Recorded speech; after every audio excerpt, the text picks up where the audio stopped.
কারণ আমাদের দেশে এখন পরিষ্কার খুল্লা যে ধর্মকে রাজনীতির সাথে ব্যবহারের আমি বলবো একটা নতুন মডেল তৈরি হয়েছে, এবং ভারতীয় জনতা পার্টি তারা হচ্ছে যে পরিষ্কার সেই কাজটা করে চলেছে।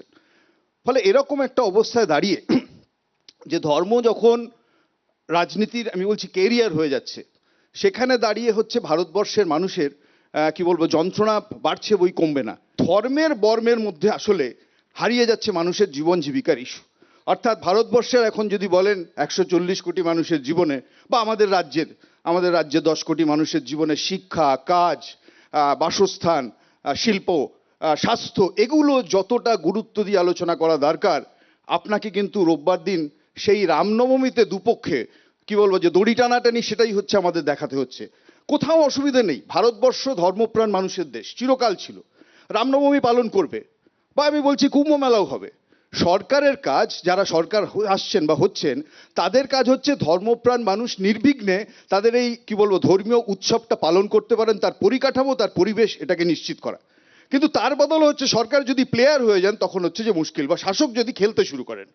ফলে আপনি কুম্ভ মেলার ক্ষেত্রে আমি যা দেখেছি, আমি রামনবমীর ক্ষেত্রে একই জিনিস দেখতে পাচ্ছি। সেই জিনিসটা এখন মুশকিল হচ্ছে, দেখুন যে এই রামনবমী যে সাম্প্রদায়িক উত্তেজনা তৈরি হচ্ছে বিশ্ব, আমি বলছি সাম্প্রতিককালে আসানসোল আমাদের দেখিয়েছিল একটা বড় ধাক্কা, যেখানে দাঙ্গা হয়েছে, মানুষ মারা গেছে, এবং তখন বাবুল সুপ্রিয় বিজেপি সেই নেতা ছিলেন সেখানে অভিযুক্ত।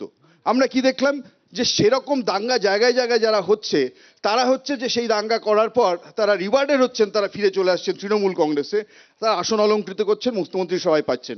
প্রশ্ন এটাই যে আমাদের মাননীয় মুখ্যমন্ত্রী যদি এটাকে আটকাতে চান, পয়েন্ট ইজ দ্যাট যে ধর্মীয় রাজনীতিতে পলিটিক্যাল হাইজ্যাকিং বন্ধ করতে হবে। আপনি ঈদের নামাজ পড়ার অনুষ্ঠান থেকে আপনাকে বন্ধ করতে হবে রাজনীতি, আপনাকে বন্ধ করতে হবে কোথাও যে আমাদের বিশ্ব যে কার্নিভাল থেকে হচ্ছে সেটাকে রাজনীতি করার চেষ্টা। একইভাবে আমি বলতে পারি যে আমাদের একেবারে বিশুদ্ধ ধর্মাচরণের পণ্ডিত যারা আমাদের ভারতীয় জনতা পার্টি, তারাও যেরকম ভাবে বলছে যে মুসলিম বিধায়কদের চ্যাংদোলা করে ফেলে দেবো বাইরে, একই সাথে হুমায়ুন কবির তারও হচ্ছে যে সেই আস্ফালন, তিনিও তৃণমূল কংগ্রেসের, তার আস্ফালন বন্ধ হওয়া উচিত। হুমায়ুন কবির বলছেন বাবরি মসজিদ তৈরি করব, শুভেন্দু অধিকারী বলছেন হচ্ছে যে রাম জন্মভূমি। আসলে এই শুভেন্দু অধিকারী, হুমায়ুন কবির, এদের যে ভার্সন, এদের যে ডায়লগ, তার মধ্যে দিয়ে হারিয়ে যাচ্ছে বাংলার মানুষের জীবন যন্ত্রণা। রাজনীতিতে এটাই সবচেয়ে নেতিবাচক জায়গা।